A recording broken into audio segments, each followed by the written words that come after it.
Hello my dear students. तो आप सभी को, जैसा कि मैं अपने वीडियो के माध्यम से लगातार जितने भी चैप्टर का इम्पोर्टेंस क्वेश्चन है उसको मैं अपने वीडियो के माध्यम से उसको सोल्व करने का प्रयास कर रहा हूं। तो आप के जो बोर्ड एग्जाम है, Bihar board exam class 10th का जो है, उसका समय बहुत नजदीक आ गया है। उस समय को मद्देनजर रखते हुए मैं आप सभी को जितने भी क्लास 10th का चैप्टर है, जो इम्पोर्टेंट चैप्टर है, उसको मैं आसान व इजी वे में आपके सामने करने का प्रयास कर रहा हूं। तो आप लोगों के सामने मैं एक नया चैप्टर और लेके आया हूं, जिसका नाम है समांतर श्रेणी, जिसको हम इंग्लिश में एपी कहते हैं। क्या कहते हैं बाबू? एपी। तो सबसे पहले हम उसका बेसिक क्लास करवा देते हैं आपको।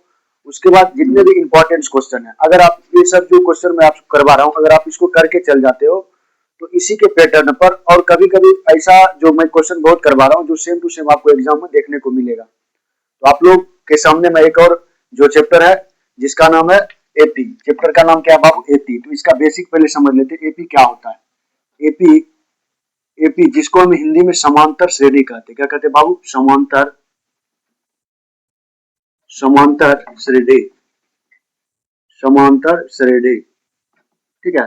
अब पूछ सकते हैं सर एपी का फुल फॉर्म क्या होता है? तो एपी फुल फॉर्म होता है बाबू अर्थमेटिक्स प्रोग्रेशन। क्या होता है? Arithmetics progression.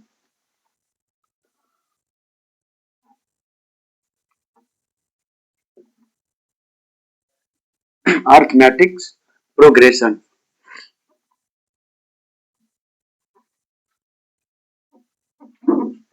Arithmetics progression.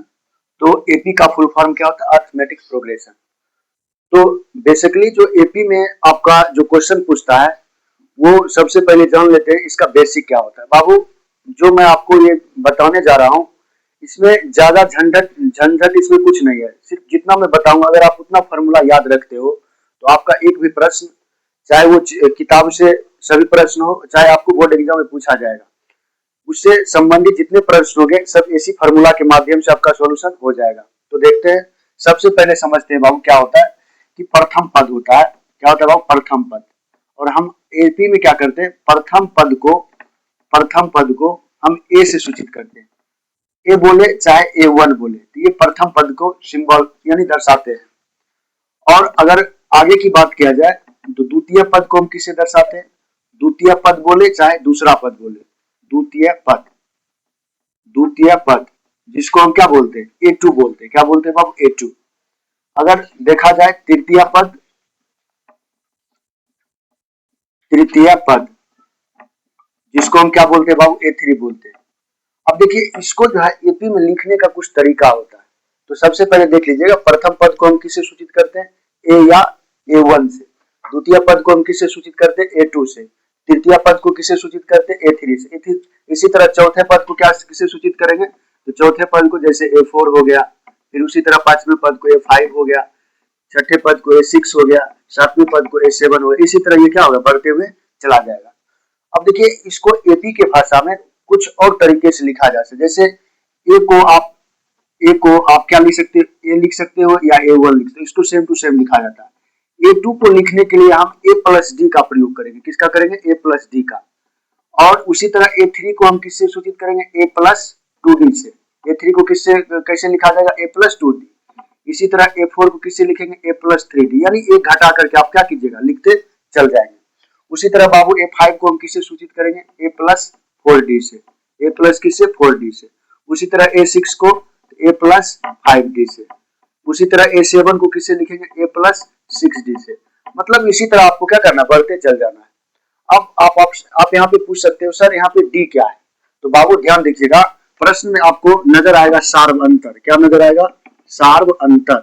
सार्व अंतर नजर आएगा आपको। और सार्व अंतर को हम मैथमेटिक्स की भाषा में डी से सूचित करते हैं। अर्थात एपी में जो होता है सार्व अंतर को हम किससे सूचित करेंगे? डी से सूचित करेंगे। किससे सूचित करेंगे? डी से। अब देखिए, इसका जो आप देख रहे हो, डी निकालने का कुछ फार्मूला होता है। यानी अर्थात हम बोल सकते हैं सार्व अंतर जिसको हम डी कहते हैं, इसके निकालने का फार्मूला होता है A2 - A1। क्या होता है बाबू? A2 - A1। A2 - A1 यानी दूसरा पद में से पहला पद को हम क्या करेंगे? घटा देंगे, तो मेरा क्या निकल जाएगा? डी निकल जाएगा। तो ये बात आपको ध्यान में रखना पड़ेगा। जो सार्व अंतर आता है, आपको आएगा प्रश्न में कि बताइए किसी एपी का सारवंतर इतना दिया गया है तो इसका डी क्या होगा। तो डी को निकालने के लिए दूसरा पद में से पहला पद को घटा देंगे तो आपको क्या निकल जाएगा, डी निकल जाएगा। अब देखिए कुछ और चीज होता है यहाँ पे, कभी कभी आपको अंतिम पद नजर आएगा। क्या नजर आएगा, अंतिम पद। ध्यान रखिएगा क्या नजर आएगा, अंतिम पद। अंतिम पद को हम एपी की भाषा में ए एन कहते हैं। क्या कहते हैं बाबू, ए एन। क्या कहते हैं, ए एन। और जो ए एन का फॉर्मूला कोनो टीचर जो होंगे या कोई भी टीचर आपको टी एन भी लिखेंगे तो टेंशन नहीं लेना है, टी एन बोले चाहे ए एन बोले, यानी आपका एनसीईआरटी बुक में ए एन दर्शाया गया और डॉक्टर केसी सिन्हा के बुक में आपको टी एन से अंतिम पद को दर्शाया गया। तो इसका फॉर्मूला होता है बाबू A plus N minus one into क्या होता है बाबू, डी होता है। ये फॉर्मूला होता है आपका किसके बराबर, ए एन के बराबर या टी एन के बराबर। ये सब बहुत इंपॉर्टेंट क्वेश्चन है। और इसका एक होता है बाबू, ध्यान रखिएगा, एस एन। एस एन जो होता है बाबू इसको हम योग कहते हैं। क्या कहते हैं, योग। आपको क्वेश्चन में दिया रहेगा कि योग इतना दिया गया तो समझ जाना कि आपको क्या दिया गया, एस एन दिया गया। क्या दिया गया बाबू, एस एन दिया गया। और एस एन का जो फॉर्मूला होता है ये कई तरहों से लिखा जाता है, तीन तरह से लिखा जा सकता है। जैसे मैं एक फार्मूला आपको लिखाता हूँ। एक होता है formula n by two into two A plus n minus one into D. ये किसका फार्मूला हो जाता है, एस एन का। ठीक है। अब देखिए एस एन का एक और फार्मूला होता है, उसको मैं आपको लिखाता हूँ। एस एन का जो फार्मूला होता है जिसको हम इसको भी योग ही बोलते हैं। क्या बोलते हैं, योग बोलते हैं। और आपको पता होना चाहिए कि एस एन को एस भी लिखा जाता है, एस से भी क्या किया जाता है, सूचित किया जाता है।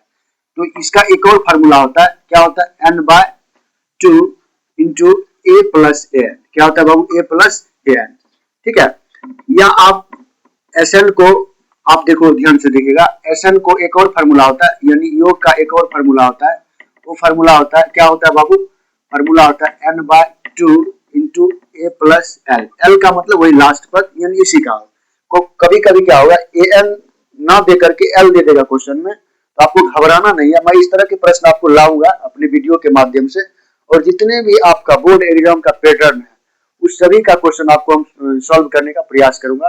तो आप सिर्फ मेरे वीडियो को आप देख करके आप अच्छे स्कोर, एपी अगर नहीं समझ आता डजेंट मैटर, टेंशन नहीं लेना है, सिर्फ आपको बेसिक क्लास देख लेना है, फॉर्मूला को एक बार ध्यान से रखना है याद में, और आपको क्या करना है, आपको जो मैं क्वेश्चन बताऊंगा उसके आधार पे आपको क्या करना है, तैयारी करना है।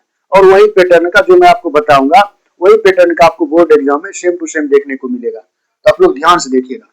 तो देखिए बाबू, एस एन को आप एस एन या एस लिख सकते हैं, तो घबराना नहीं है। ठीक है। कभी कभी आपको क्वेश्चन में एस दिया रहेगा तो समझ जाना एस का मतलब क्या होता है, एस एन होता है। तो ये थी मोटा मोटी इसका बेसिक क्लास, यानी इतना अगर आप फार्मूला याद रखते हो तो आपको घबराने की कोई बात नहीं है। तो चलते हैं फिर क्वेश्चन की ओर। तो देखो स्टूडेंट्स, आप लोग देखिएगा, देखिए मैंने एक प्रश्न लिया है। देखिए ये क्वेश्चन करा है कि निम्नलिखित में से कौन कौन एपी है, यानी करा कि क्वेश्चन का रिक्वायरमेंट है कि इस जो दिया गया क्वेश्चन कौन एपी है। यदि कोई एपी है तो उसका क्या करना है, सारवंतर ज्ञात करना, अर्थात सारवंतर बोले तो क्या करना है, डी ज्ञात करना है। तो आपको पता होना चाहिए, जैसे मैं देखो फिर से एक बार पढ़ लीजिए क्वेश्चन को, करा है कि निम्नलिखित में से कौन कौन एपी है। यदि कोई एपी है तो इसका सारवंतर ज्ञात करें। ये बेसिकली आपको मैं नॉलेज के लिए दे रहा हूँ, हालांकि ये अगर कुछ भी पूछेगा भी तो एक नंबर में, यानी ऑब्जेक्टिव क्वेश्चन ये पूछेगा, सब्जेक्टिव में ये नहीं पूछता है। तो देखिए मैं इसको सबसे पहले चेक करने का नियम समझिए कि एपी में होता कब है। तो देखो यहाँ पे, तो देखिए इसको पढ़ते पहला पद, इसको कहते दूसरा पद, इसको कहते तीसरा पद, इसको कहते चौथा पद, इसी तरह बढ़ते चल जाते। तो मैं पहला क्वेश्चन को क्या कर रहा हूँ, सोल्यूशन कर रहा हूँ। ध्यान से समझिएगा, पहला क्वेश्चन का मैं सोल्यूशन कर रहा हूँ। तो देखिए बाबू, यहाँ ए बराबर कितना हो जाएगा, यानी देखो मैंने बताया था ना, प्रथम पद को आप ए से सूचित करते हो या ए वन से करते हो। तो प्रथम पद कितना हो गया बाबू, 2 हो गया। अब देखो यहाँ पे करा है कि आपको करा कि एपी में है या नहीं है, उसको जांच करने के लिए करा है। तो एपी में है या नहीं है उसको जांच करने के लिए कैसे करोगे, ध्यान दीजिए। तो आपको कुछ नहीं करना है, A2 माइनस A1 कर देना है बराबर A3 माइनस A2 कर देना है। नहीं समझे, देखिए नहीं समझे फिर समझिए, यानी दूसरा पद में से पहला पद को घटा देना है और तीसरा पद में से दूसरा पद को घटा देना है। अगर आपको दोनों साइड मान अगर बराबर आता है तो वह एपी होगा, अन्यथा वह एपी नहीं होगा। तो देखिए A2 का मान कितना हो गया बाबू, जैसे देखो ये A हो गया, ये A2 हो गया, ये A3 हो गया, A4 हो गया। A2 का मान कितना हो जाएगा बबुआ, A2 का मान 4 हो गया। तो मैंने क्या लिखा, 4 माइनस है तो माइनस दे दिया। फिर देखिए A1 का मान कितना हो जाएगा बाबू, मैंने बताया था ए बोले चाहे A1 बोले तो ए का मान कितना हो गया बाबू 2 हो गया, तो मैंने कितना लिख लिया 2 लिख दिया। इधर देखिए A3 माइनस A2 है, तो बताइए A3 का मान कितना हो गया 1 2 3, यानी A3 का मान कितना हो गया 8, तो मैंने कितना लिख दिया 8 माइनस 8 माइनस दे दिया। बाबू देखो A2 का मान कितना है, देखो 1 2, A2 का मान कितना हो गया 2 हो गया। अब देखिए इसको घटा लीजिए, 4 रुपया में 2 रुपया गया कितना हो गया बाबू 2 रुपया हो गया बराबर, इधर 8 रुपया में 2 रुपया चल गया कितना हो गया बाबू।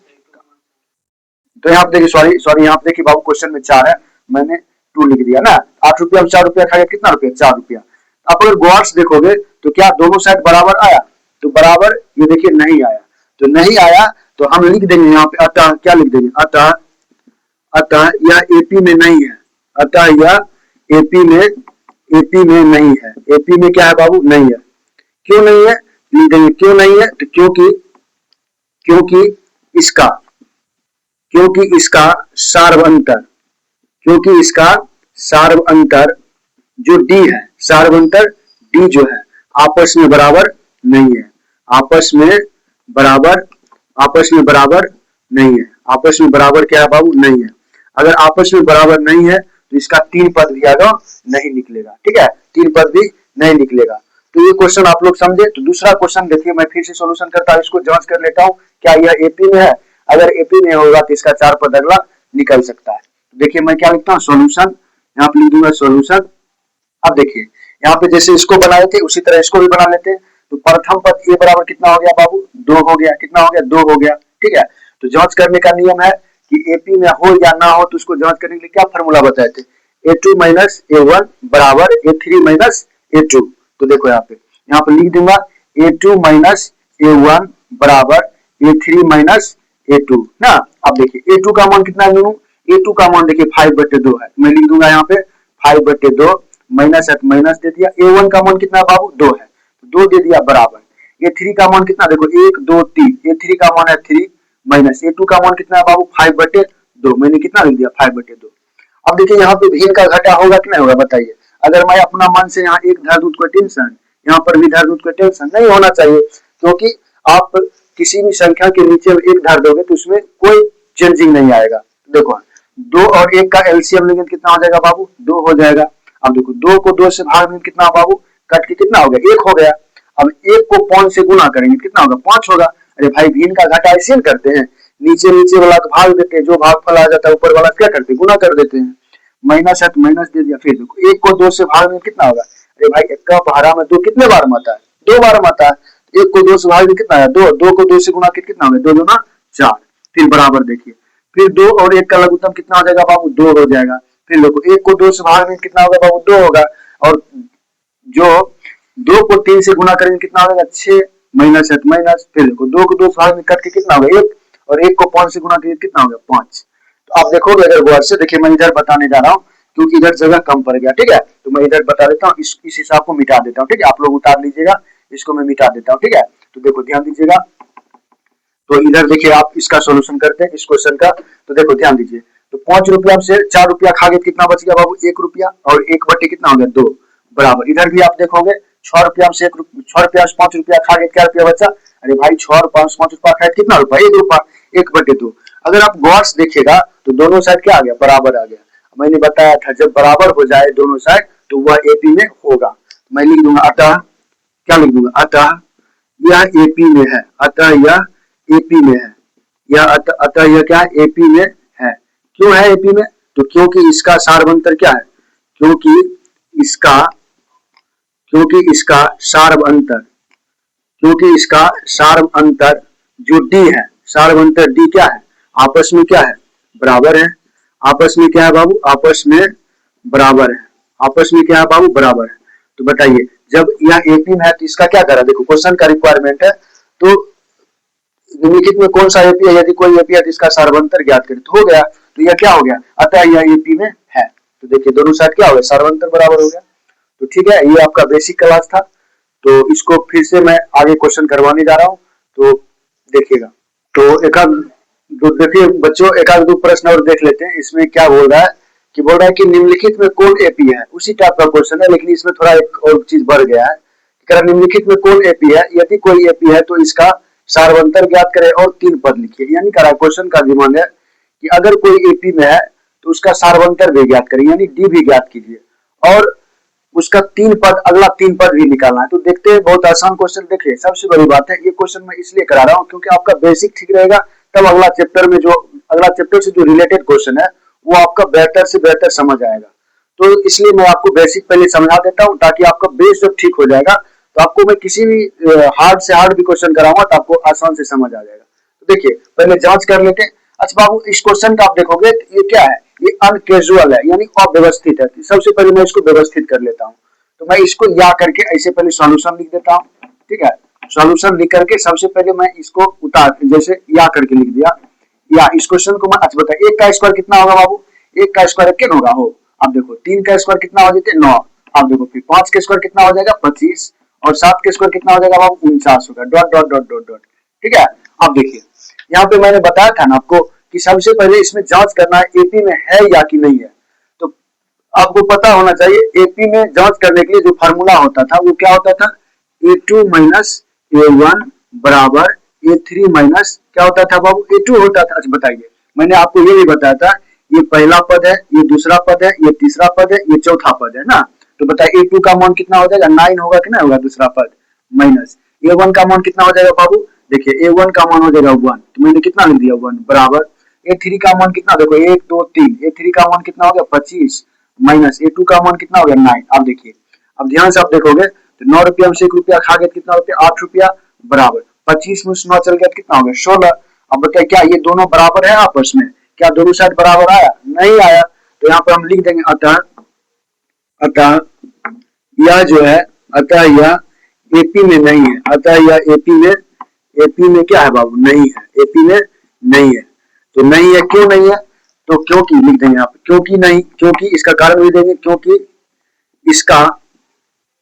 इसका सार्व अंतर, क्योंकि इसका सार्व अंतर जो डी है, सार्व अंतर डी जो है आपस में क्या है, आपस में बराबर नहीं है। क्या है बाबू, आपस में बराबर नहीं है, आपस में बराबर नहीं है। इसलिए यह क्या होगा, इसका अगला तीन पद भी नहीं निकलेगा, क्योंकि यह एपी में है ही नहीं तो कैसे निकलेगा। तो इस प्रश्न को भी हम जांच कर लेते, क्या यह एपी में है। तो हम देखिए यहाँ पे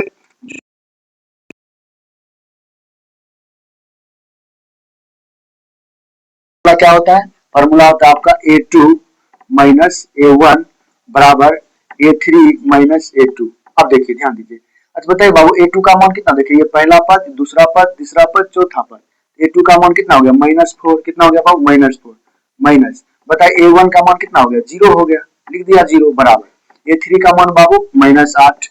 अब देखो एक माइनस है तो देखिए क्वेश्चन सॉरी सूत्र में माइनस है तो माइनस लगा दिया। अब A2 का मान कितना, देखो 1 2, A2 का मान है -4। एक बात और ध्यान दीजिएगा, बेसिक जानकारी में दे रहा हूँ, जब भी किसी संख्या के पहले माइनस लगा हो तो उसको पहले हम ब्रैकेट ले लेंगे, क्या करेंगे ब्रैकेट ले लेंगे। यहाँ पे कितना हो गया बाबू, देखो -4 हो गया ऑलरेडी पहले से। अब देखो इसको सॉल्यूशन करोगे, अच्छा बताइए -4 रुपया से 0 रुपया खा गए, कितना रुपया हो जाएगा -4 ही बचेगा।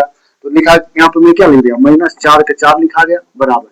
अब देखो -8 है तो -8 दे दिया, माइनस माइनस बाबू माइनस माइनस प्लस कितना हो गया +4 हो गया। अच्छा अब देखिए -4 बराबर बताओ माइनस प्लस माइनस, और 8 रुपया 4 रुपया चल गया कितना हो गया -4 रुपया। आप बोलिएगा सर माइनस कैसे दिए यहाँ पे, अच्छा बताइए आपके पास 8 रुपया है और किसी के पास 4 रुपया है, तो यहाँ पे देख रहे हैं यहाँ पे माइनस लगा हुआ, ऋणात्मक लगा हुआ, अर्थात इन्होंने क्या किया कर्जा लेकर के खर्चा किया है, और इसके पास ऑलरेडी अपना पहले से 4 रुपया ज्यादा है। तो बताइए 4 में ज्यादा हुआ हो, तो देखो जब बड़ा संख्या में माइनस लगाओ और छोटा संख्या में प्लस लगाओ, घटेगा तो जरूर, लेकिन क्या होगा सिंबल जो होगा बड़ा संख्या का उसी का वैल्यू होगा। तो देखो माइनस प्लस माइनस 8 में 4 गया 4, घटा जरूर, लेकिन क्या होगा बड़का संख्या माइनस है, इसलिए मैंने क्या किया माइनस का यूज किया है। तो देखिए अगर आप गौर से देखोगे तो ये दोनों साइड क्या है बाबू, ये दोनों साइड आपका बराबर आ गया, बराबर आ गया। तो ये हम यहाँ पर लिख सकते हैं बराबर आ गया, तो यहाँ पर लिखेंगे क्या, अतः क्या लिखेंगे बाबू, अतः यह एपी में, अतः यह एपी में है। क्यों है बाबू एपी में, क्योंकि लिख देंगे यहाँ पे क्योंकि इसका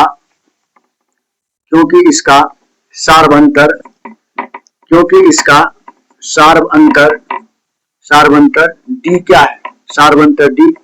आपस में बराबर है। आपस में क्या है बाबू? आपस में बराबर है। आपस में क्या है बाबू? बराबर है। तो इसका 3 पद भी निकाल लेते हैं, क्योंकि यह एपी में है तो इसका 3 पद भी निकलेगा। तो 3 पद कैसे निकलेगा, ध्यान दीजिए। तो बाबू देखिए, ध्यान दीजिए। तो लिखेंगे पुनः, क्या लिखेंगे? पुनः, पुनः, पुनः अगला 3 पद। क्या करा? पुनः लिखेंगे अगला, पुनः अगला 3 पद, 3 पद। तो पुनः अगला 3 पद कैसे निकालेंगे? देखो, प्रथम पद तो आपको पता होगा। प्रथम पद कितना दिया गया? ए बराबर कितना दिया गया? 0। दूसरा पद क्या निकालेंगे? दूसरा पद को हम क्या लिख सकते हैं? मैंने फार्मूला आपको बताया था ऑलरेडी। मैं दूसरा पद को a प्लस डी लिख सकता हूँ। क्या लिख सकता हूँ बाबू? a plus D. अब बताइए a का मान कितना है बाबू? a का मान है 0। कितना है? 0। मैंने लिख दिया 0। अच्छा बताइए, आप पूछ सकते हैं सर d का मान तो आप कहाँ लिखे? देखिए, बेसिकली ये तो d का ही तो मान है, क्योंकि दूसरा पद में से पहला पद d निकालने का फॉर्मूला होता है। यहाँ पे देखो ऑलरेडी पहले से मैंने कर रखा है। तो d का मान कितना हो गया आपका? -4 हो गया। तो मैं यहाँ पे कितना रख दिया? -4। अर्थात इसका अगर सोल्यूशन करोगे तो इसका मान कितना हो गया? -4। यानी A2 का मान कितना हो गया? -4। उसी तरह A3 का निकालेंगे तो A3 को आप क्या लिख सकते हो? A plus 2D, A plus 2D। अच्छा बताइए, A का मान कितना है आपके पास? 0 है। देखो है ना, A का मान 0, A का मान 0 है। और देखिए यहाँ पे प्लस 2 इंटू, यहाँ पे मैं कुछ क्या गुना का चिन्ह है। तो D का मान कितना आपके पास? -4 है। इसको सोल्यूशन कर लीजिए। 0 प्लस माइनस कितना हो गया? -8। तो दूसरा पद कितना हो गया? -8। तो आप देखोगे तो देखो यहाँ पे 1 पद, 2 पद, 3 पद लिख देंगे। अतः इस प्रश्न का 3 पद निम्न है। 3 पद क्या है बाबू? निम्न है। तो कौन कौन आ गया? एक आ गया आपका 0, एक आ गया आपका -4, एक आ गया -8। इसी तरह ये क्या होगा? बढ़ते हुए चल गया। तो आपका ये क्या होगा? आंसर हो गया। तो ये आपका एक बेसिक क्लास था। और जब आप इस चीज को समझ लीजिएगा तो जो मैं अगला क्वेश्चन आपको अगले वीडियो में लाऊंगा वो आपको बेहतर से समझ आएगा। तो आप लोग को, मुझे आशा है कि आप लोग इस क्वेश्चन को जरूर समझ गए होंगे।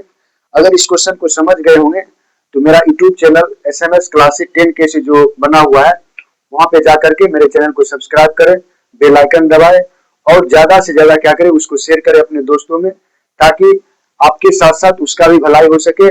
और ये क्लास 10th के लिए जो 2026 में आप एग्जाम देने जा रहे हो, 17 तारीख से जो स्टार्ट हो रहा है, उसके लिए ये सब रामबाण साबित होगा। और आपको जानते हो ये सब ऑब्जेक्टिव में बहुत हेल्प करेगा। मैं आपको अगले वीडियो में सब्जेक्टिव का जो इंपॉर्टेंट क्वेश्चन है वो सब छांट करके ला रहा हूं। तो आप लोग मेरे वीडियो को देखना ना भूलिएगा। तो धन्यवाद, फिर से मिलते हैं नेक्स्ट वीडियो में।